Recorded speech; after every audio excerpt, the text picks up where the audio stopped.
The water gushed from the faucet like a torrent of accusations, filling the bathtub with a relentless roar that drowned out my sister's mocking laugh. I burst into the bathroom, heart slamming against my ribs, only to see my laptop, my lifeline, my semester's blood and sweat, submerged in the sudsy depths. Bubbles popped mockingly around its edges as the screen flickered one last pathetic time before going black. "What the hell, Mia?" I screamed, lunging forward, but she stepped in front of me, her eyes gleaming with that smug satisfaction she'd worn since we were kids. "Oh, come on, Alex," she sneered, crossing her arms over her chest, water dripping from her hands onto the tiled floor. "It's just a stupid computer. You were always so dramatic about your projects. Like anyone's gonna care about your little art degree anyway."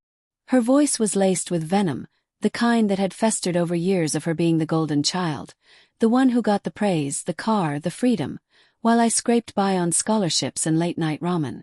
I plunged my hands into the water, the cold shock biting into my skin like needles, yanking the laptop out. Water cascaded off it in sheets, soaking my jeans, pooling around my sneakers. The keyboard was slick, unresponsive. Keys popped loose under my frantic presses. My final project, the digital portfolio that could land me a scholarship, a future beyond this suffocating house, was gone. Erased. Destroyed. Fury boiled in my chest, hot and choking, but underneath it, a wave of humiliation crashed over me. How could she? My own sister, flesh and blood, sabotaging me like this? Dad's laughter echoed from the hallway before he even appeared in the doorway. He leaned against the frame, his beer belly straining against his faded t-shirt, chuckling as if he'd just heard the punchline to a bad joke. "Losers stay losers, kid," he said, shaking his head with that condescending grin. "Maybe if you weren't glued to that screen all day, you'd have backed it up or something. Life's tough. Get used to it." His words landed like punches, each one reopening old wounds from a childhood of his favoritism. Mia was his princess. I was the afterthought, the one who needed to toughen up. I stood there, dripping and trembling, the laptop clutched to my chest like a drowned child. Heartbreak twisted in my gut, not just for the lost work, but for the betrayal. Mia's eyes met mine, and for a split second I saw it. Not regret but triumph. She'd done this on purpose, knowing my deadline was tomorrow, knowing this could ruin me. And Dad. He didn't care. He never had. That night, I lay in my cramped bedroom, the walls closing in with posters of artists I'd idolized. Van Gogh's swirling stars mocking my shattered dreams. The house was silent except for the distant hum of the TV downstairs, where Dad and Mia were probably sharing popcorn, laughing about something else. My mind raced, denial creeping in first. Maybe it was an accident. Maybe she tripped or... Well, I'd seen her face. This was deliberate, a culmination of years of her jealousy over my talent. Her resentment that I might escape this toxic nest while she stayed, basking in Dad's approval. Anger surged, hot and unyielding. I fantasized about storming into her room, smashing her precious makeup collection, or keying Dad's truck, the one he'd bought her for her birthday, while telling me to earn my own wheels. But those were childish impulses. No, revenge needed to be smarter, colder. I sat up, heart pounding, and grabbed my phone, scrolling through old texts. Mia's secrets flickered on the screen. Her fling with that married professor, the one she'd bragged about in whispers, thinking I wouldn't remember. And Dad's. His business trips that smelled like cheap perfume when he returned, the ones Mom had ignored before she left us 5 years ago. Obsession took root, twisting like vines in my chest. I paced the room, the carpet rough under my bare feet, the air thick with a scent of stale laundry and desperation. Doubt whispered, was I really going to do this? Sink to their level? But resentment drowned it out. They'd humiliated me, laughed at my pain. I deserved justice. Or at least the satisfaction of watching them squirm. The next morning, sunlight sliced through the blinds like accusatory fingers, casting shadows on my desk where the ruined laptop sat, a corpse of circuits and shattered ambition. I forced myself to class, begging my professor for an extension. Family emergency, I lied, my voice steady despite the knot in my throat. He granted it, barely, giving me a week. Relief mixed with resolve. Time was on my side now. At home, tension simmered like a pot about to boil over. Mia avoided me, her usual bravado replaced by furtive glances over breakfast. "Sorry about the laptop," she muttered, not meeting my eyes as she poured cereal. Dad grunted from behind his newspaper. "Yeah, accidents happen. Move on, Alex." "Accidents?" I echoed, my tone flat, but inside rage coiled tighter. I smiled, a thin, calculated thing, and said, "Sure. No hard feelings." The lie tasted bitter, but it was necessary. Subtle hints. I'd start small, plant seeds of doubt.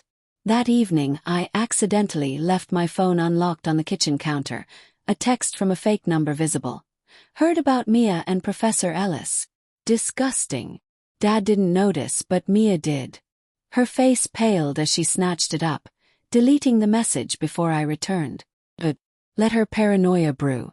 Guilt flickered in quiet moments, when I remembered Mia as a kid, sharing secrets under blankets, or Dad teaching me to ride a bike before everything soured. But heartbreak hardened it into resolve. They weren't family. They were obstacles. I began planning in earnest, jotting notes in a hidden journal. Mia's vulnerabilities, her job at the boutique, her social media facade. Dad's. His construction gig. His hidden gambling debts I'd overheard him arguing about on the phone. Suspense built in the mundane. A creak on the stairs at night made me freeze, wondering if Mia suspected. I imagined her searching my room, finding nothing. Fear gnawed. What if I got caught? Moral conflict raged. Was revenge worth becoming like them? But obsession won. I hacked into Mia's old email, easy since she used the same password for everything, and found the evidence. Steamy messages to Ellis, photos that could ruin her. By midweek, the house felt like a pressure cooker. Dinner was silent, forks scraping plates like nails on chalkboard. "Everything okay, Mia?" I asked innocently, watching her fidget. "You seem tense." "Fine," she snapped, her eyes darting to Dad, who was oblivious, chomping on his steak. Suppressed rage bubbled in her voice, hinting at cracks. I savored it, the slow burn of anticipation. Retaliation loomed, but not yet. I needed it to be perfect, undeniable. That night, alone in my room, I stared at the ceiling, heart racing with cold calculation. The twist was coming, I could feel it. But first, more layers. I'd befriend Ellis's wife anonymously online. Drop hints. For Dad, I'd discover his debts and let slip to his boss. Poetic justice. Make them lose what they valued most, just as they'd taken from me. Humiliation turned to empowerment, but doubt lingered. Was this me? Or the monster they'd created? The week dragged on, each day a taut wire of suspense, vibrating with unspoken threats. I rebuilt my project from scratch, fingers flying over a borrowed laptop from a friend, the clack of keys a rhythmic mantra of vengeance. The house reeked of unease. Mia's perfume mixed with a sharp tang of Dad's aftershave, both masking deeper rot. I watched them closely, noting Mia's bitten nails, Dad's increased beer intake. Subtle signs. She'd changed her passwords, but too late. I'd already screenshot everything. Inner conflict peaked during a rare moment of vulnerability. Mia knocked on my door late one night, the hallway light casting her shadow long and distorted. "Alex, can we talk?"